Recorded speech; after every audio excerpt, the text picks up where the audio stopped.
The New Melle Pulse, episode 2, take 1. Welcome to the New Melle Pulse, where we are uniting communities on common ground. We're telling stories, sharing information, and spotlighting people making an impact in our community. New Melle is the heart, but our pulse beats far beyond the city limits. Okay, so welcome to episode 2 of the New Melle Pulse. We got the first one under our belts with some little technical difficulties. We're still getting the ropes down. We appreciate all the patience. Yeah. We're excited to jump into this one. Yeah, it was, I think the first one went great. It's just so funny, like editing your own voice and your own, totally. like everything about it. I'm like, but no, I think it was a good conversation. I think it was good. Definitely looking forward to and we're working out of the king. We're kind of winging it. Yeah. 2-man band right now, trying to get some help. So no, I think it was good. And I think we're only going to go up from here. So What are we talking about today, Liv? today, I thought let's maybe talk about some wins of the week. I do a creative morning with a design team that I work with, and we like sometimes talk about the wins. And I feel like and it could be little, it could be just as good as like Wins of the week. I like it. I woke up today feeling great, or or maybe you got a big project or something. I don't know. Mine. Cool. I'll start since I brought it up. I'm really excited because today. As you know, I do video. It's been like my niche, but I've been branching out into photography, and I have all of my studio lights for video, but it just doesn't quite get what we need for pictures a lot. So I ordered my first set or it's just one actually because they're expensive, but I ordered my first photography light. It just got delivered before I came here. So I'm so excited. I'm gonna play with that this weekend. I have a photo shoot. Oh, nice. A little Easter themed photo shoot with some little cute kids. So It was a family shoot? it's just gonna be the 2 kids, but they're gonna be in their little like cute Easter outfits, and we're gonna try to keep the set simple, but doing like a lot of like tulips. I'm excited about that. That's my little win. That's a cool win. All right. I think my win for the week is, so we had all that rain, and it did some damage down at the farm, but we got a bunch of true leaves on all of these like new lettuce starts. So like when, plants start, they have their like cotyledons, which is the first leaves that emerge. Mm-hmm. But when they get their true leaves, they start growing really fast. And so like all these rows of lettuce have their true leaves. Yeah. So it was like cool to like see like, okay, we had some damage. Yeah. But then you're seeing like, okay, we're having some good success too. So that was cool. Good win. Yeah, which actually is a good lead into the next topic, because I wanted to ask you, since you're gardening and all of that. Now, I know you typically handle more on the vegetable side, but I think maybe you can do like just landscaping gardens too, right? Oh yeah, totally, yeah. Okay, so I like to plant in my house. I like to have out like in my garden. So I'm talking about gardens, not vegetable, like, landscaping gardens. And I try to like have as many perennials as we can. So we got lots of hostas and, different plants like that, but I always love to add color. And so usually I will plant a bunch of flowers and put them in like pots and then put them all over. Right. Oh gosh, but we spend a lot of money doing that. Like when you go to get the starter, you get like, because we go get the flowers that have already been started at like, World Outdoor Emporium or Lowe's or whatever. And man, we spent a lot of money. So for like years, I've been wanting to do seeds. And this year I'm like, all right, we're doing it. So I ordered them flower seeds, and I got a wide range, and they haven't been delivered. They should be here any day. But when I was like using ChatGPT to help me like plan all your these, garden pal, ChatGPT? Yes, it's my new favorite assistant. It was talking about like when I had to plant the seeds. And so some of the seeds I can do direct sow. Yeah, and it said to do like right before your last frost. Or is it the week after your frost? Well, it depends. If it's a frost tolerant plant, then you can plant it, before the first frost, before the last frost. So like in the vegetable world, that would be like lettuce, and those things are obviously totally. But like if you planted like a summer squash, it's gonna die. Okay. So same thing with like, I'm trying to think of like a tender flower at the moment. One's not coming to my head at the moment, but basically, yeah, there's frost tolerant ones that you could plant. So I can look at that. So then my next question is, there's a couple of them where you could start them as seeds, and so I do want to try to do that. But I know based off of the timeline that Chat told me, I'm probably like 2 or 3 weeks behind. Well, so is that bad? What does that mean? Well, no. It's not bad. It's just so seeds basically don't all require the same treatment in order to emerge from the seed. So some seeds, like in nature, they'll spend an entire winter underneath the wet leaves in the cold, and then they can break through in the spring and break out of the casing of the seed.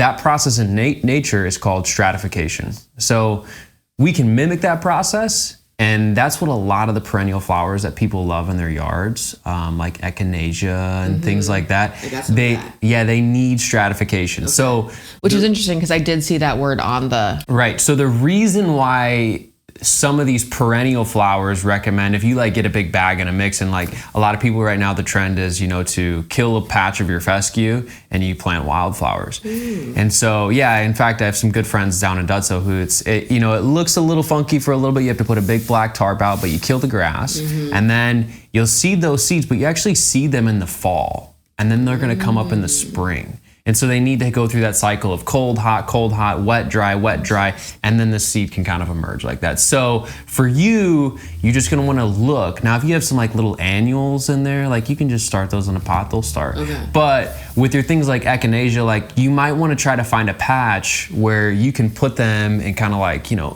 direct, if you're gonna direct sow them, have something that, isn't gonna be disturbed.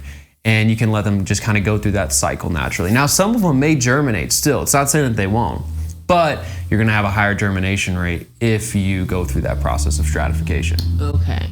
And is there a way, because I feel like, and I just don't know right now, but I feel like on the website, it did say there was a way to sort of like mimic a stratification. Yeah, so I've grown, I've taken like cedar trees actually and grown them this way. And what you do is you have to put them in a bag with sand. Now the mixture depends. So some seeds want to be super wet, some don't. But typically what you'll do is you'll get a medium. You can use peat moss. I recommend peat moss and sand. Okay. You can also use like wood shavings. Honestly, don't go buy a bunch of stuff. Like you can probably find something around your house. But so sand or peat moss. You can use soil. What we try to get away from is using soil that might have any microbial life. You want to get away from that because it's going to be sitting in your fridge in an environment. And so it doesn't have to be like sterile, but like the less kind of life in the situation, the better. That's not saying we don't want life, but. So could you, would a bag of soil like from the store be fine? Yeah, I mean, you could do that. Yeah, you could do that. Yeah, because they kill all that stuff. It's all sterile. I was going to say, because I only say that, like I would pull it out of our yard, but we do have, we had our garden on the totally other side of our house backyard for a while. But our tomatoes kept getting the mosaic virus. Oh. So it's like I don't want to like pull from our yard because I feel like our yard probably has the contamination. Yeah. It can be. Soil is a big topic, man. It's a big topic. I would like to talk about that at some point because that is a big. Yeah. Well, on the podcast I'm starting, Brush and Berries. We're gonna be talking a lot about that type of stuff. Yeah, it's gonna be good. It's gonna be a fun time. Cool. So, anyways, back to your thing. Yeah. So you can mimic that. Get a plastic bag. Anybody can do this. You want to start your own seeds, and it's so much cheaper. I mean, so that like kind of like when we were like in elementary school and we'd start a seed with the paper towel. Is that the same thing? Kind of, except you're putting it in the fridge. And so what you're gonna do is you're gonna have a plastic bag. You're gonna fill it with sand and soil. You don't have to use either. You can use sand or soil. The mixture we can talk about separately. But basically, fill a medium, wet it so that when you squeeze it, you're gonna get some drips of water, but it's not soaking wet. And then you put your seeds in there and zip them up, and then label, put the date on, because you want to see, because if it's been like 8 months and you don't, you're going to throw them away. They're not working. So will they actually start to sprout in there? They will start to germinate in there. So it's a contrary thing. Seeds don't really need light to germinate. They will start to germinate without that many times, especially these ones that are the perennials that are used to stratification. So this is a way that you can grow your own apple trees. This is the way you can grow a lot of these plants that cost a lot of money. I mean, guys, it's so cheap. Like I did a post on the Food Co-op's Facebook page, and I was like, hey, so tomatoes on average are around $3.50, $3 a pound.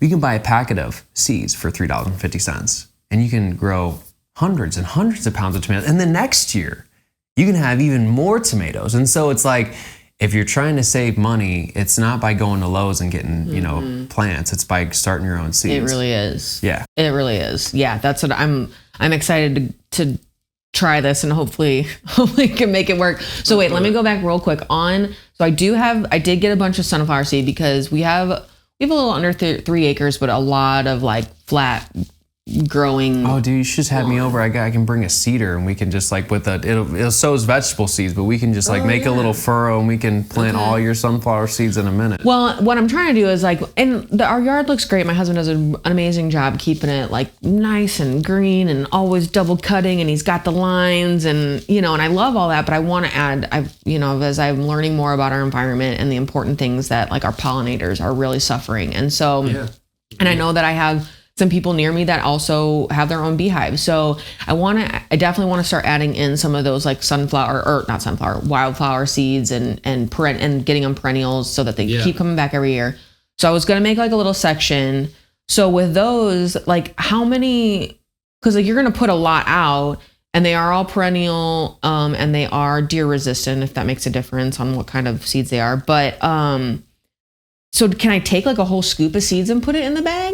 Or is like how many seeds in a bag can I have? Yeah, so this is kind of where it's like when you do vegetable seeds or big tree seeds, you can do them in a bag. Okay. Now, when you're gonna do like a seed that's gonna be like you might do them on a tray. You might like seed these in cells, and you might have to like find like a dark spot in your basement or something. Because it's I should have added more context to that. But yeah, when you're doing those perennials and it's gonna be like tons of them, it's different. Now, I would check on the seed packet, and some of these, seed distributors, they'll tell you can just direct sow. I think the sunflowers, they said they could direct sow. Sunflowers for sure, but or not sunflowers. Why do I keep saying that? Wildflowers. It's Midwest wildflower mix. Yeah, you can probably direct sow. They're just going to tell you like you need to make sure the area is totally clear of grass. Okay. You're going to have to like, probably like they might say like sprinkle some compost over it. Maybe a lot of wildflowers don't like rich soil. Okay.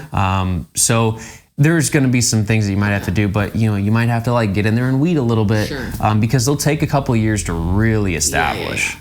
Okay, so timing wise though, if I'm a little behind on a couple weeks, that just really means that my blooms are going to come a little bit later, right? Like it's not going to say that it's not going to grow well. Yeah, yes and no. I mean, there's a whole thing about seeding some of these things later in the summer anyway, and then basically the plant grows its basal rosé at the base, and then it overwinters. And so if you don't get many of these, you're not even going to get a bloom maybe in the first year. This is going to be like you're establishing, because how these plants work is they get the root in first. They're going to establish their base first, and then next year they'll send up seeds. Because you remember, like a flower is a reproductive organism of the plant.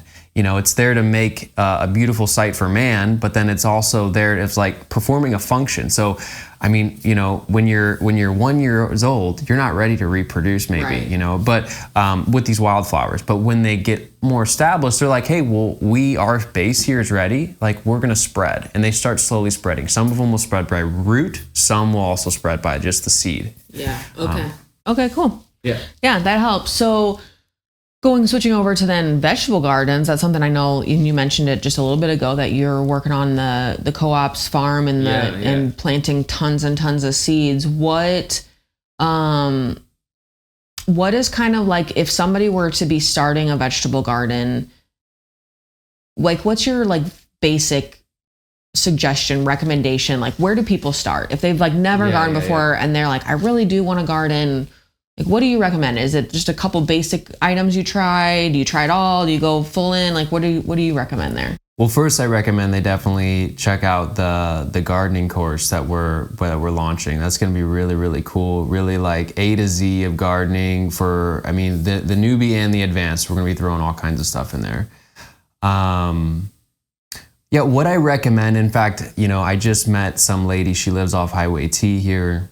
And I didn't plan on asking this question, but she starts asking me, like, hey, what do I need to do here? I want to have all this food. And I was like, well, hold on a second. I said, what does a garden mean to you?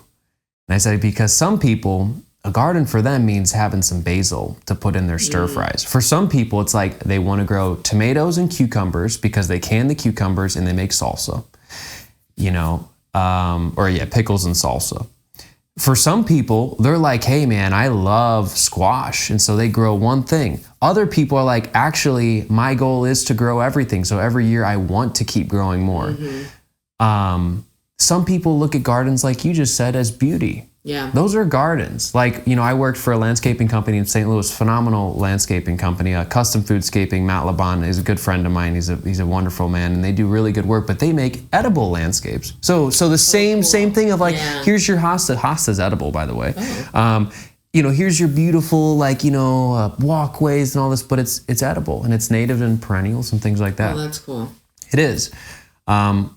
But that is a certain, that garden means a certain thing for a certain person. Right. So first people need to think about, what do you want in a garden? Are you looking for beauty, function, utility, food production, or medicinal?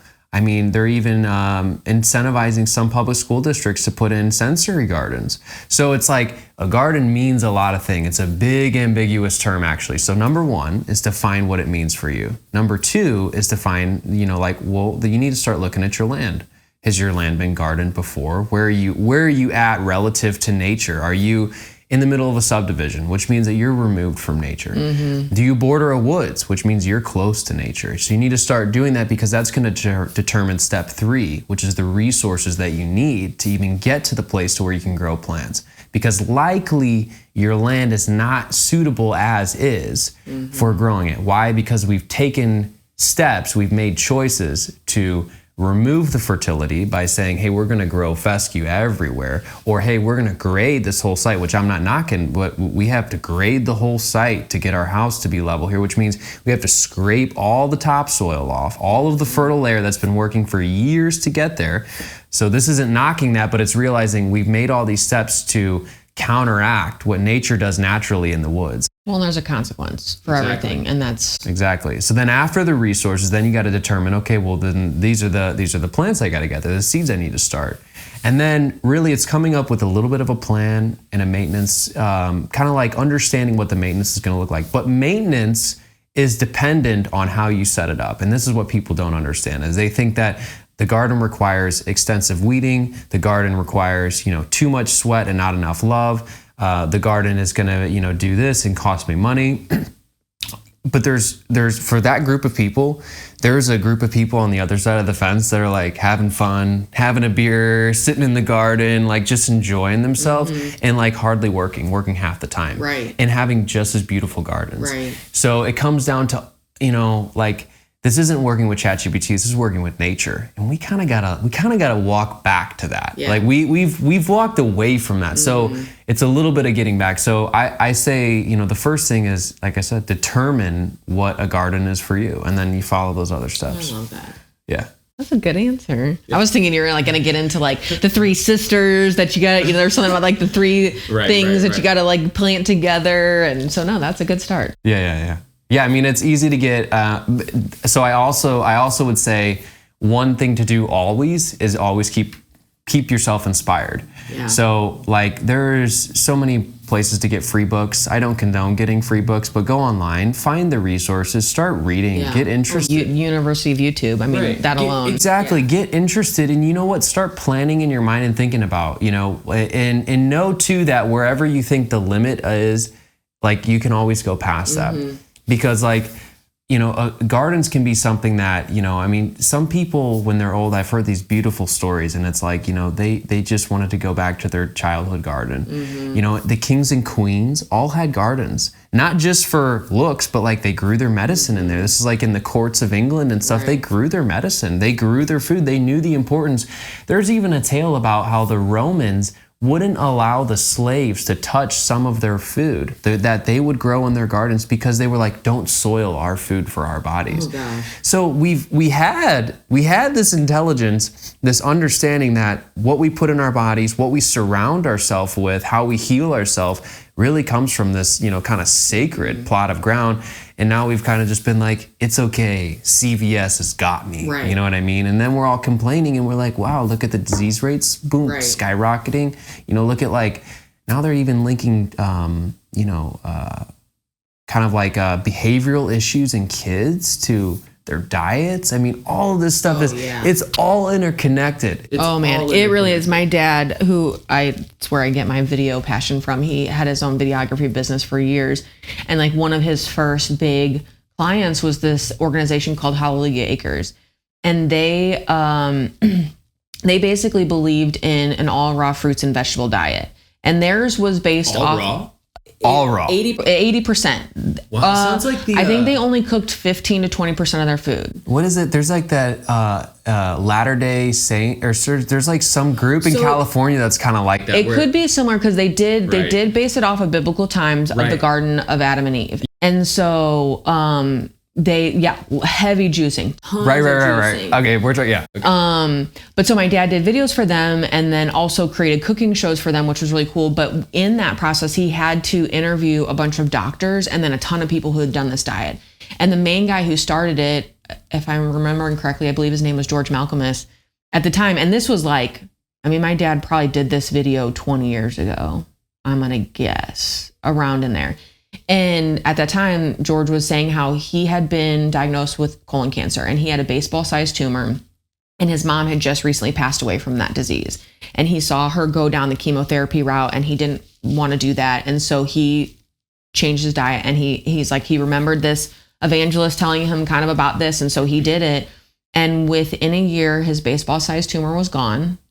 He, I think at that point when my dad like interviewed him, I want to say for some reason the year 28 years was sticking out in my mind. He's like, I haven't been sick in 28 years. I don't get headaches. I don't. And so then when my dad interviewed a lot of these patients, or not patients, but people who had also done this diet, who had diabetes and all these other diseases, he's like, it's crazy. They're saying within a month they're getting off their meds. They're like, so it really, now I will say that's an extreme diet change. I mean, and that's probably why they created those cooking shows, because you can control that in your own environment, but if you go traveling, good luck in the U.S. specifically. Well, I was gonna say in the U.S. you go to Europe and places, it's different. It's very different. So, yes, the power of food and what it can do for our bodies is huge. Well, it comes back to like stepping back, zooming out. Ask ChatGPT a couple of questions, really, and like, who has made the modern American diet? Oh, right. It's like that was not something that we just like naturally walked up into. They were all corporations that were creating that so that they could drive their business. People are thinking about, inflammatory oils. Like, where do you think those came from? They came from the cotton industry, who said, wow, man, well, we got all these cotton seeds from, like processing our cotton. I mean, we can make cottonseed oil out of that and now start cooking food in it. And it's like, so this wasn't, the French fry and all of these things this isn't a naturalized diet. Mm-hmm. So we're naturalized people trying to, live in nature, eating an unnaturalized diet. I mean, it's a recipe for disease. Yeah. Which it's like, we know people in our community who are going through struggles like that. And I think it's really hard to not point a finger and to be like, hey, look at these people over here who are like these if you want to say, I'm not citing the 1%ers, but we all look to government. We look to development. We look to the powers that seem greater than us. Mm-hmm. The celebrities. Right. And we're not having, and this is what we're trying to do here, is we're not having the conversations about it. So then, 20 years down the line, we're sick. We're not happy, and we're wondering why. And it's like, well, we've kind of like lost some of this knowledge. We've lost this way of life that is actually makes happy people, makes healthy people. The people who grew up on the farm were healthy and happy, It makes me think about this documentary on Netflix, and I think it was called Blue Zones or something about life in the blue zones. And which a blue zone, if you don't know, is a high population of people who are over 100 years old. And there's a few blue zones around the world. And this guy went to the different ones around the world to kind of figure out what is the commonalities, what are the common pieces that's creating this longevity for life. And one of them, I believe, was somewhere in Japan. Okinawa. Is that where it was? Yeah. And it was really cool because they talked a lot about the gardening, and they talked about how now partly their terrain, because they live sort of on mountainsides, so they would have to walk up to their garden, then they do some light gardening for a couple hours, and then they go home. And then there was a whole nother piece about, which I think is such an interesting topic, and I think for another time, but like even then having multiple generations, as you have your older generation of family that is getting older, that can't live on their own, instead of sending them to a nursing home, they're still with the family. Right. That keeps them engaged, that keeps them. So it was like all this stuff. And I think that, and not to mention just like, and I know, because I'm not a big June person. I don't I've never been, I've tried, but I think later in life, I finally have just realized like, that's just not my style. But going out into the garden and gardening and having that, like, I love just like weeding out in the front yard. Like there's something so like, just like peaceful, like let your mind go. You can have epiphanies about things. You can like work through so much just doing that.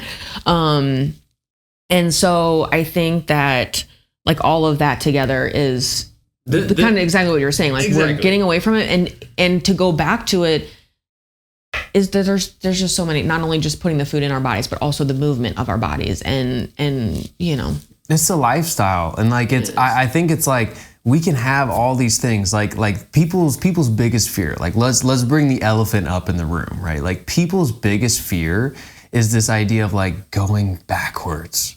They're so afraid of like, oh, we don't want to like not make progress, You go and you'll try to go to these meetings and you'll try to suggest things to people, or you'll bring a certain idea up and like, well, that sounds like we're going back in time, and it's like, well, when did we decide to throw the baby out with the bathwater? Like it's okay to look at history and say that worked really well. We don't have to throw everything out. Like, you know what? The way we were growing food, the way we were treating our land 100 years ago, let's take a lesson from that. Because how we're doing that now is, just look at the stats. You know what I mean? We don't need to bring them up. Do your own. You're doing your research. It's like it's terrifying when you start to go down that path. Honestly, because that was one thing when you and I first started working on that co-op video. There's been the documentary "Kiss the Ground." Beautiful. I think maybe that was the one I was thinking of. There's been another one since then that I haven't gotten to watch yet, but that one talked about how like we only basically have 60 harvests left because of our topsoil problem. That's scary. So people wonder why the Missouri is called the Muddy Missouri. Like that's our land's topsoil every year coming off. Think about that. Like every year. Why? Because of farming practices. Farming practices that 150 years ago the farmers weren't doing, but there was a change, and the change wasn't made in the interest of the farmer. The change wasn't made in the interest of the people.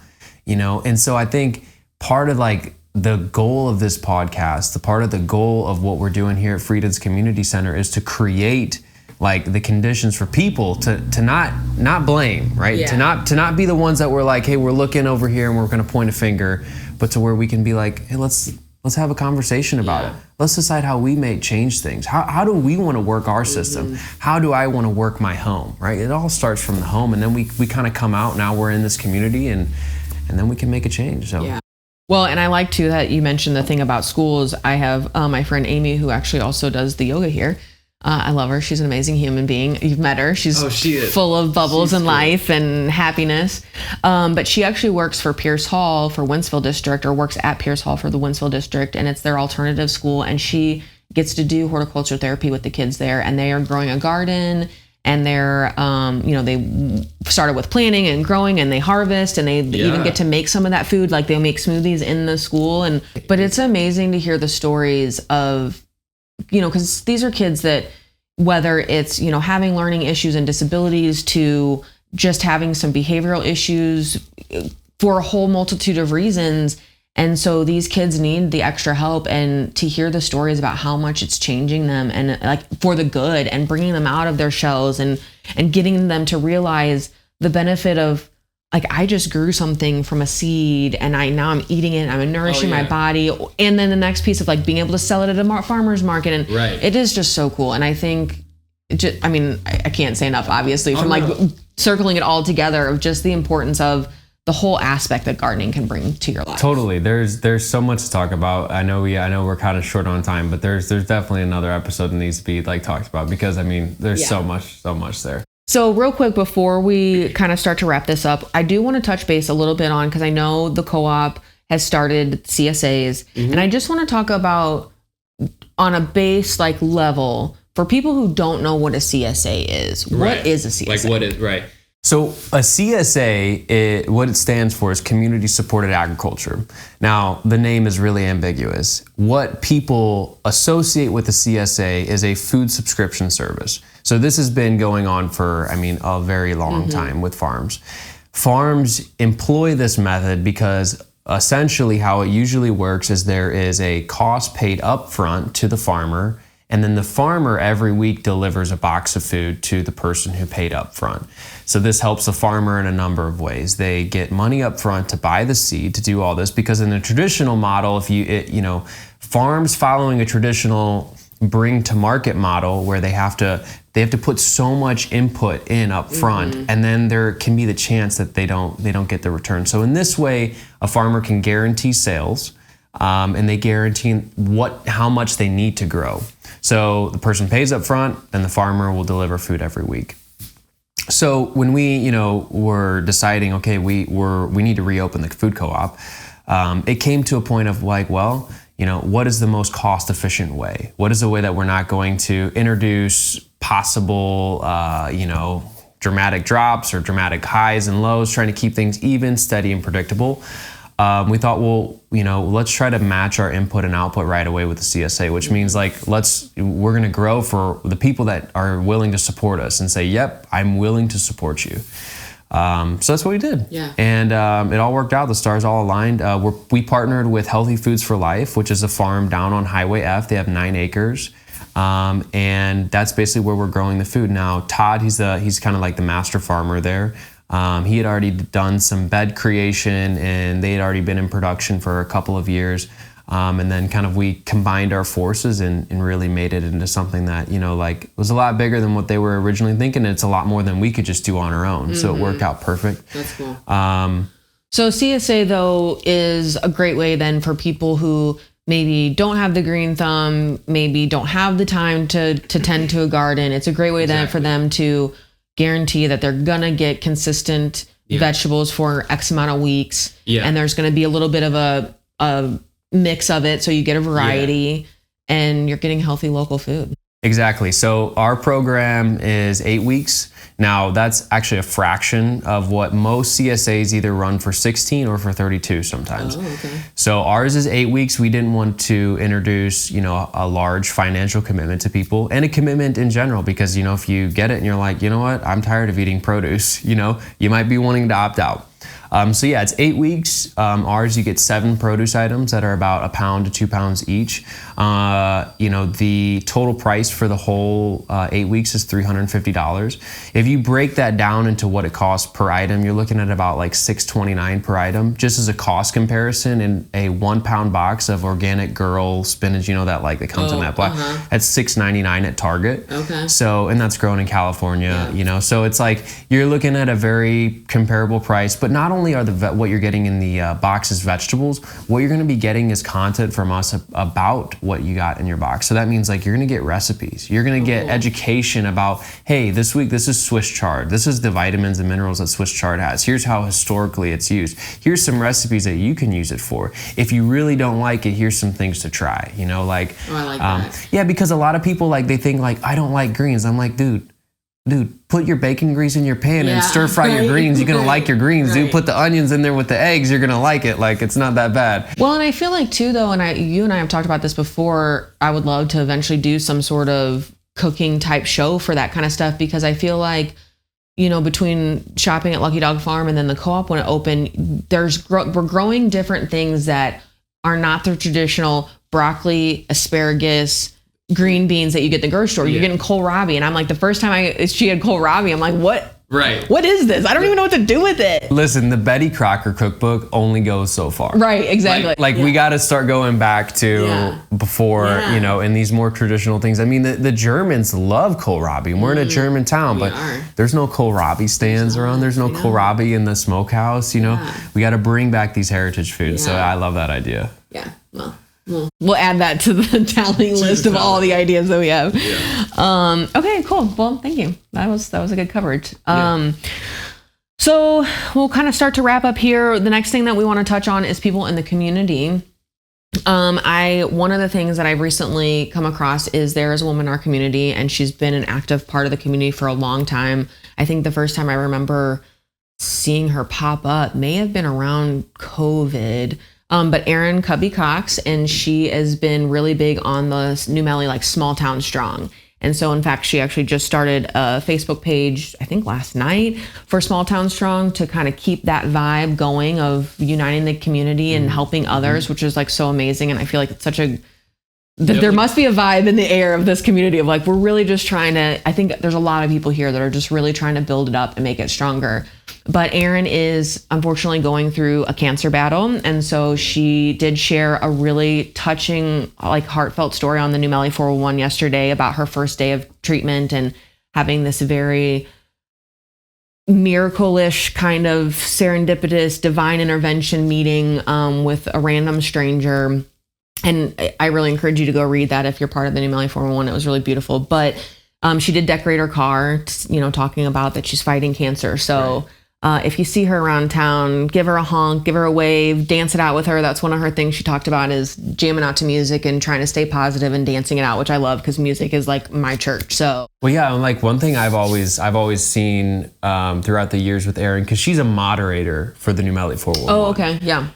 Yeah, so one thing that like I don't know her personally. Oh, I've never met her yet. Right. But I've seen, like I know her. Right, I've seen the name so much, and one thing I can always say is like Erin's always upbeat. Yes. Erin is always like what would you say? Very fair. So like when there's been altercations, because she's a moderator, right? So when there's been stuff in the 401, she's very not like she sees both sides. Yeah. And she's like, hey, well, kindly, you're gonna do this. That's a good point. She does really word that. Yeah. So I really admire, everything that she's bringing to the community, and the fact that she's willing to be so transparent about her story. Yeah. It's amazing, in many different religions, there's examples of miraculous healings, and the common denominator always is that there's always a mass of people doing something. They're either praying, they're either doing some sort of act, they're either some sort of intention, but whatever religion it is, I mean, across the world, this is like the common denominator.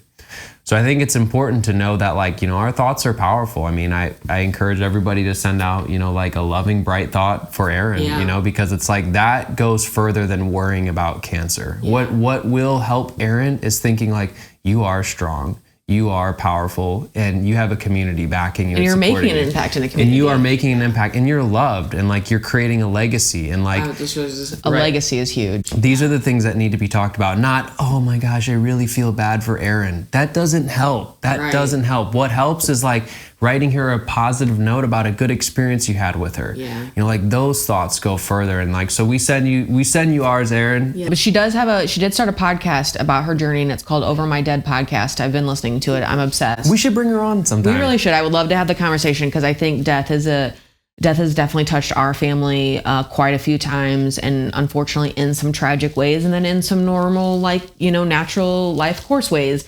And it is such a topic, like her whole point is like, it's just such a taboo topic, but it is like the most common thread that we all have woven in our stories. Like death is going to happen, like she says, it's going to happen to everybody. Like nobody's going to escape it. So there's just a lot of, it can be a really heavy and sad topic, but there's also like beauty in it too. And I was just talking to my mom yesterday about when I had an aunt that was passing away from cancer, and my grandma right now is 100. She's like literally about to be 102 on Monday, but she is on hospice, and she's been declining for a while. And I don't know why she's hanging on so long. I just like keep praying for her, but she's still hanging on. And I really want to go see her before she passes. And I was talking to my parents about it not too long ago, and they were like, well, like obviously that's up to your choice, but just be mindful that it's like not really grandma. Like she doesn't look great. The last time they went to visit her, she was not aware at all. But I think back to when I was there with my aunt on her last few days on this earth, and like hospice was coming in, and I helped hospice at one point change her bed and get her cleaned up. And there was just something beautiful about being able to like be there for that part. And like that is the ultimate human care, there's something about like being able to care for a human in that space and saying the things that you want to say. And I don't know. So I just think like that conversation that she's creating, that Erin is creating on her podcast, is such an important one that we're not having enough. And kind of like we talked about on the last podcast, unfortunately, we have to have some of those experiences to really waken us up to what is important in life. Right. But maybe if we have some of those conversations a little ahead of time, we could try to learn a little bit more of that, to live more consciously and more fully in our day-to-day without having to face a cancer, diagnosis to do that. So right, and that so that when we do, we're more prepared. It's a lot of us, we put that topic out of our mind for so long, and then it happens, and then we're like, then not only do we face the pain of the moment, but we face the pain of like all the administrative side of death. Yeah. Which is what she talks about. And I think that, I mean, that's one thing our family experienced when my husband's brother died at 26. It was like, obviously you don't plan for that. And thank God he was working for the Winsfield police and he had like life insurance and there were some things in place that helped us. But, you know, if you don't talk about it, you don't plan it. I mean, like I was telling you the other day when we were in his, you know, we're at Bowie or Pittman and we're like planning it out and picking out caskets. And then they're like, okay, and now you got to pick out the cement block that we put the casket in. It just like, there is just so much to it. And when you're not prepared for that and you're just trying to survive with your grief, that stuff just seems so like foreign and hard to even wrap your mind around, you know? So anyway, I think that she's having great conversations. I would absolutely love to have her on and talk about all the things. So, but yes, sending all the love, Erin. Best of luck. If you ever want a dance party. Totally. We're good dancers. Maybe that's the next thing. Maybe we just need a big town dance party. I think it's a good idea. That could be cool. That would be a lot of fun. Inspired by Erin. Yeah. Oh. We call it Erin's Dance. Yes. There's a couple two reminders too, is that the outdoor farmers market starts the first weekend of May. I'll be just reminding every episode until then. It's every Saturday out here in our parking lot from 8 a.m. to 12 p.m. A lot of your favorite vendors, honey, and you know all the good stuff like that. Last thing too is we are preparing a gardening course. We're super stoked about it.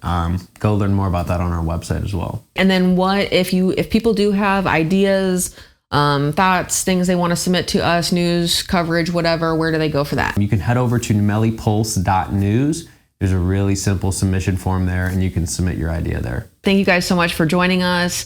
Join in next week as we continue the conversation and continue uniting the community on common ground. Yeah, check us out all the social platforms and any like podcast streaming platform. Like if you like, whether it's Spotify, I know Amazon I think has one, like Apple Music, we're there. So we can be in your car, we can be anywhere that you are. Yeah. So cool. Thanks for tuning in. See you next week.